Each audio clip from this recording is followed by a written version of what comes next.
Amateurs de chocolat, préparez-vous à une expérience unique. Notre édition spéciale de Noël, Choco Surprise, enferme 4 délices incontournables et un bonbon mystère. Chaque surprise sera révélée dans 5 vidéos exclusives toutes les semaines du mois de décembre sur notre chaîne YouTube. Abonnez-vous pour savourer la magie chocolatée de Noël.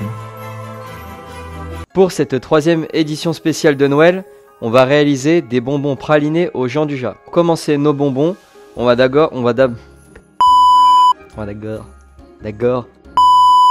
réaliser d'abord le moulage et le décor.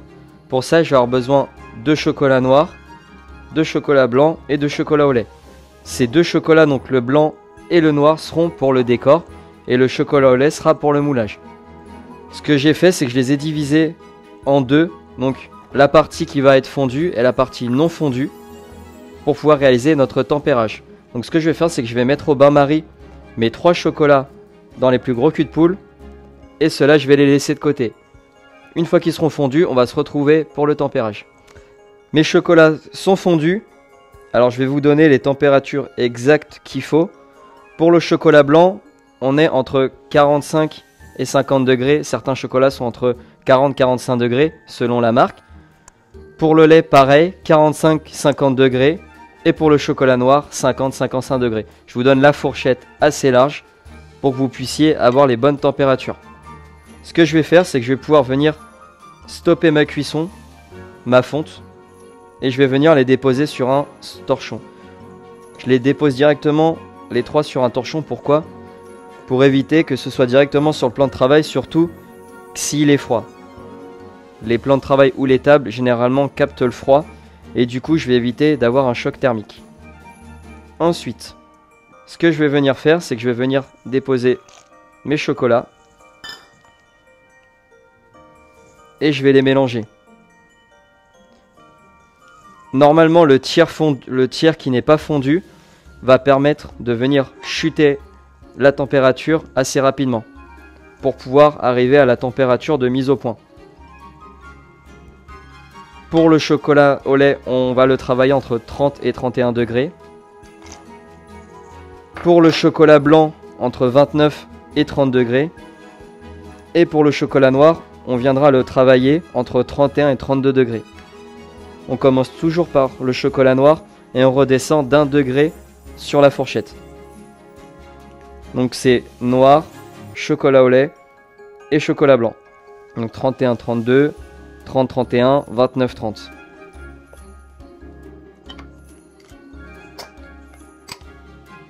Comme je vous disais juste avant, le chocolat blanc et le chocolat noir seront pour le décor. Et notre chocolat au lait viendra enrober, on viendra mouler le moule.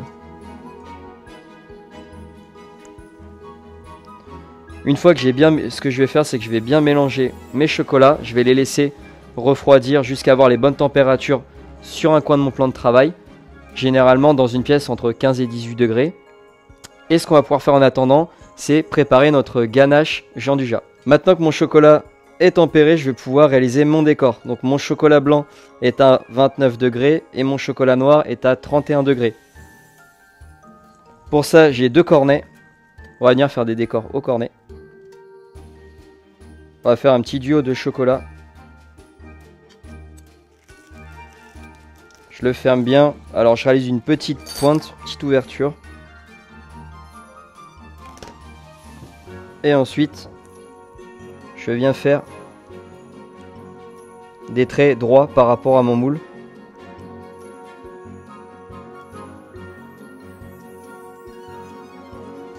Ensuite, je vais pouvoir passer à mon chocolat noir.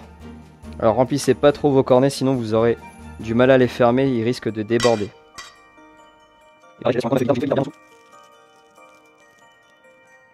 Et le temps que je fasse ça, mon chocolat blanc a légèrement durci, donc je viens bien le retirer. Et je peux réaliser mes traits de chocolat noir dans l'autre sens.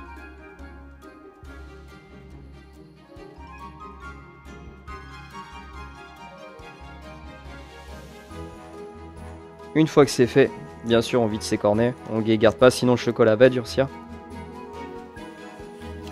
Et je peux venir aussi retirer le surplus.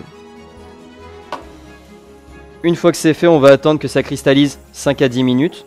Et ensuite, on va pouvoir venir réaliser notre moulage avec notre chocolat au lait qui lui va bientôt arriver à 30-31 degrés.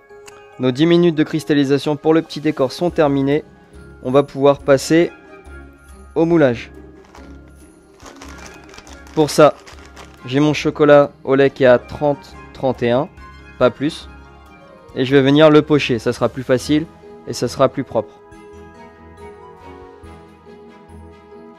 On vient bien récupérer le chocolat. Juste avant, toujours bien corner son cul de poule. Sinon le bord va cristalliser. Et après pour mélanger, vous aurez des petits blocs. Comme mon cornet, je vais couper assez fin. Et je vais venir garnir mon moule. On essaie de le garnir jusqu'en haut. C'est pas grave si ça déborde un tout petit peu. De toute façon, on va le retourner. Tout est garni. Maintenant, je vais pouvoir venir tapoter. Alors, je tape avec mon triangle à chocolat. Le but, c'est de venir chasser les bulles d'air qui auraient pu être dans votre poche. On peut voir d'ailleurs, on en a deux petites ici. Une fois que c'est fait, je vais retourner mon moule. Pareil, je vais venir tapoter pour enlever l'excédent de chocolat. Alors on n'hésite pas. Une fois que c'est fait, on va venir racler avec le triangle. Une fois que vous avez terminé cette petite opération, vous laissez votre chocolat sur votre feuille guitare cristalliser.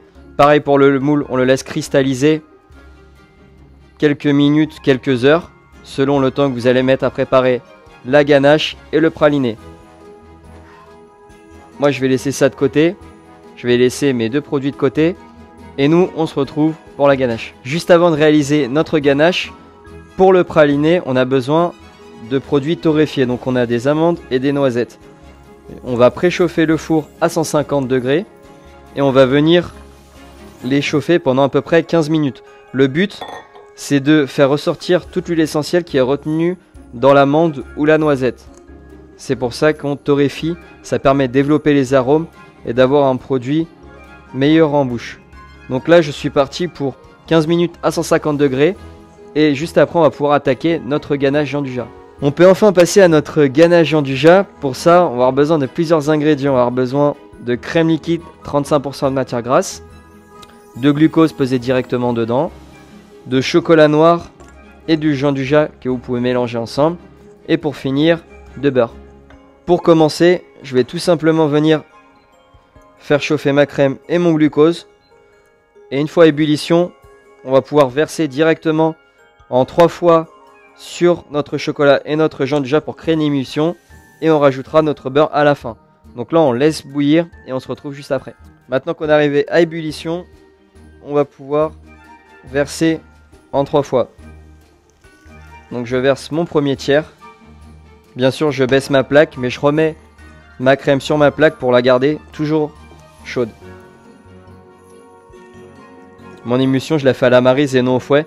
Je veux garder une ganache qui soit assez onctueuse, assez épaisse. Et pour ça, je vais éviter le fouet qui va plutôt aérer et faire mousser la ganache. Donc le mieux, c'est vraiment la maryse. C'est normal, au premier tiers, tout ne pourra pas se faire fondre. Mais au fur et à mesure que vous allez ajouter votre crème, qui bien sûr contient votre glucose, va venir faire fondre l'ensemble de votre chocolat et de votre Jean Dujat. Je peux ajouter mon deuxième tiers. Toujours délicatement, sinon vous allez avoir des projections.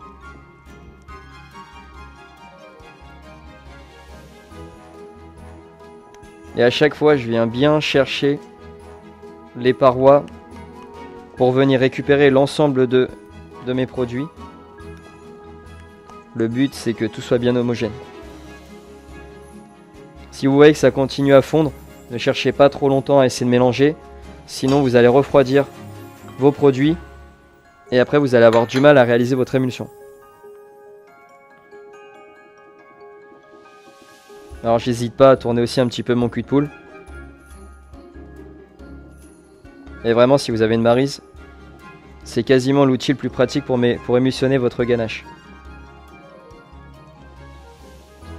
Ensuite, une fois que votre chocolat et votre gianduja est bien fondu avec votre crème et votre glucose, on peut finir par ajouter le beurre.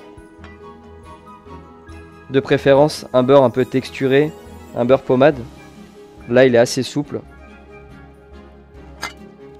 Le beurre dans une ganache, ça permet d'ajouter de la consistance, de la texture, du goût et surtout de la conservation. Il faut savoir que la matière grasse est aussi un agent de conservation. Donc surtout quand on est sur des bonbons au chocolat, si on a une longue conservation, c'est d'autant plus pratique.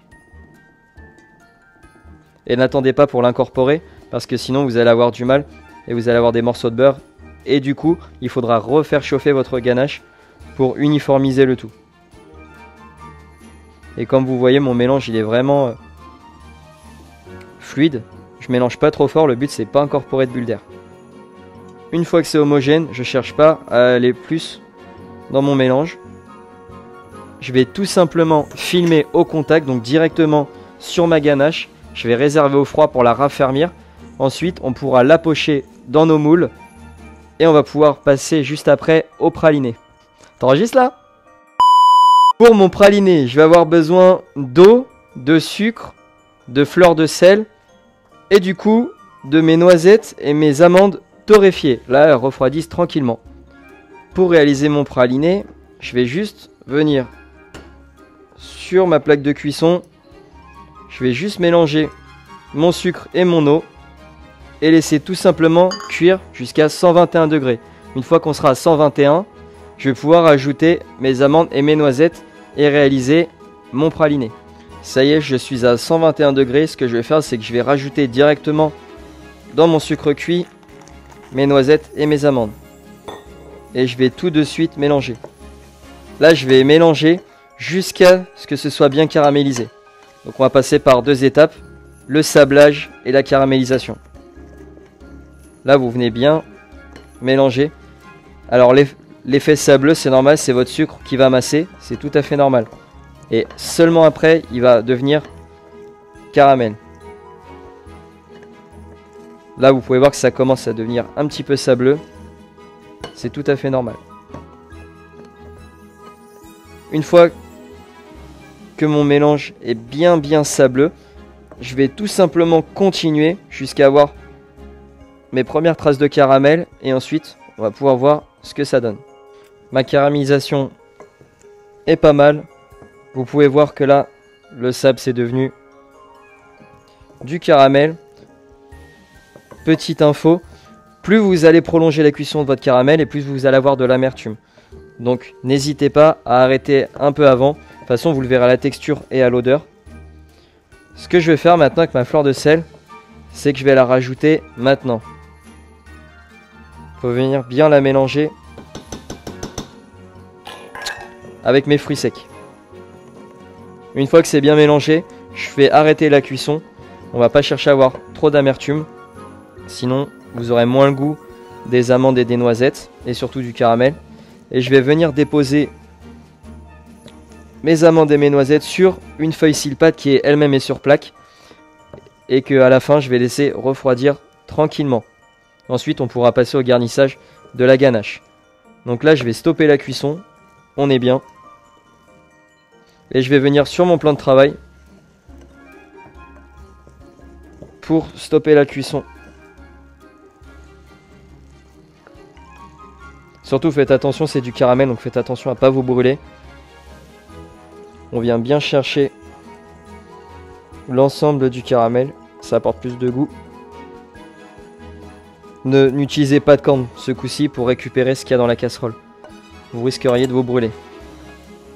Une fois que c'est fait, je vais juste venir légèrement étaler pour que ça refroidisse plus vite. Si jamais j'y arrive plus, je laisse de côté, je laisse à refroidir et on va pouvoir passer au garnissage de nos bonbons avec la ganache gianduja. On peut passer au garnissage pendant que nos amandes sont en train de refroidir. Donc après un bon quart d'heure au froid, la crème reste encore assez souple. Mais le but c'est de pas avoir quelque chose de trop ferme.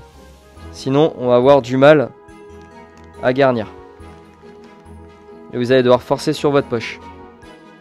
Le but c'est que ça vienne s'étaler entièrement dans le bonbon.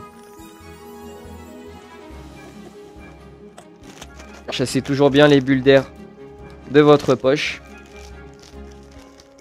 On verrouille bien. Et on vient couper pas trop gros. Si vous coupez trop fin, vous allez avoir du mal à faire sortir votre ganache. Si vous coupez trop épais, ça va couler trop vite. Alors le but c'est de remplir un petit peu à la moitié. Parce que dessus on va venir déposer le praliné.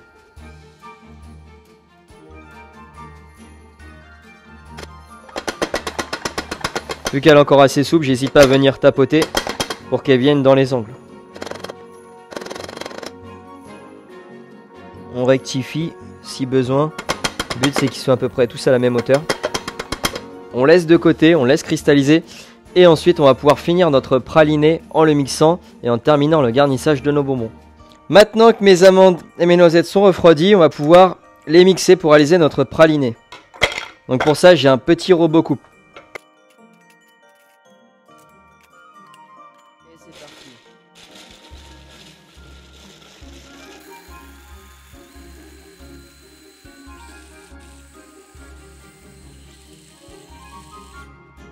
Alors on vérifie une première fois. Là il y a toute la sécurité. Il n'y a pas de train. Alors là pour l'instant c'est assez sableux. Ce qu'il faut qu'on obtienne c'est quelque chose de plus pâteux. Soit vous arrivez à 38 degrés maximum, ou alors à la texture traitée, mais en tout cas sans dépasser les 38 degrés.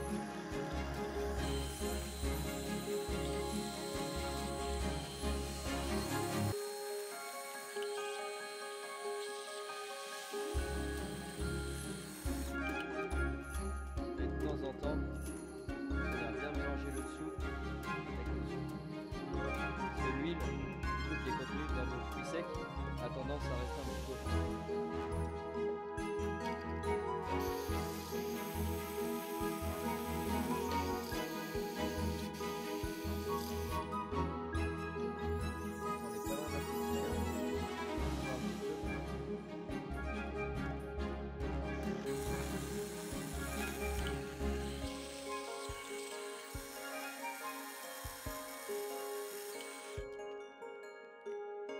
Un petit peu, on peut voir que l'huile est bien ressortie. C'est assez pâteux, mais il manque encore un petit peu de fluidité.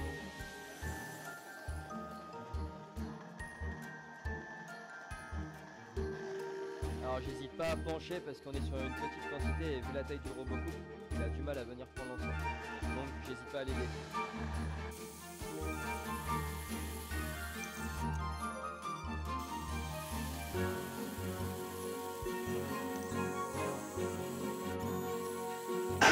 Normalement devrait être bien. Voilà. Peut-être encore un tout petit peu, mais vraiment un petit peu, juste histoire d'avoir quelque chose d'un peu plus fluide à pocher. Mais sinon on est bien.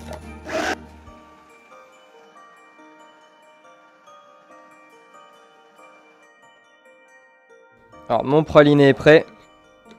Maintenant on va pouvoir passer au pochage. Pour le garnissage, je prends ma petite poche. Alors normalement votre praliné doit quand même être assez souple, donc là il est bien brillant, ça veut dire que l'huile elle est bien ressortie. Alors la petite technique, quand vous en avez pas beaucoup dans votre poche, on écrase et on vient appuyer vers la pointe de la poche. Ensuite je coupe pas trop fin ni trop large. J'hésite pas toujours à me positionner au-dessus de mon cul de poule, de mon petit réservoir. Et pour garnir,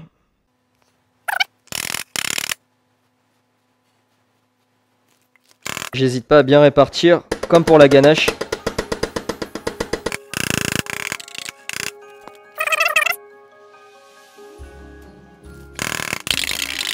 Une fois que c'est fait, je vais laisser prendre quelques petites minutes. Et ensuite on va pouvoir passer à l'obturation de notre moule. Mon chocolat au lait, donc celui que j'ai utilisé pour le moulage, je l'ai gardé à température. Donc je l'ai gardé depuis qu'on a commencé la réalisation de nos bonbons à 30-31 degrés. Il n'a jamais dépassé au-dessus, ce qui fait que je peux toujours l'utiliser. Donc je laisse prendre et on se retrouve pour l'obturation. Pour finir nos bonbons, on va réaliser du coup le talon, le dessous avec notre chocolat tempéré sur le chocolat au lait. Donc là il est à 31 degrés, pas plus. C'est vraiment mon chocolat du début que j'ai maintenu à la même température. Pour ça, mon moule est placé au-dessus d'une feuille guitare et j'ai besoin d'une deuxième feuille guitare pour venir obturer. C'est pas grave si ça dépasse du carré, de toute façon. Faut bien que ce soit un imperméable, donc ça aille bien dans les angles. J'hésite pas, je récupère tout de suite le chocolat.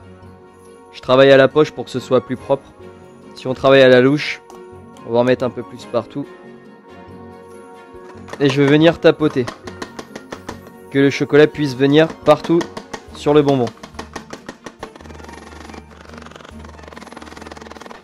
Une fois que c'est fait, je vais pouvoir venir placer ma deuxième feuille guitare sur mon moule. Et je vais venir obturer. Donc, je viens retirer l'excédent. J'hésite pas à bien appuyer. Voilà, une fois que c'est fait, je vais laisser cristalliser à peu près environ 24 heures dans une pièce à 15 voire 18 degrés maximum et on se retrouve pour le démoulage. Après 24 heures de cristallisation, on va pouvoir passer au démoulage de nos bonbons. Pour ça, je vais tout simplement prendre mon moule et venir le tordre un petit peu. Donc vous inquiétez pas, hein, c'est du polycarbonate, ça résiste. Une fois que c'est fait, je viens le retourner. Et j'hésite pas à taper.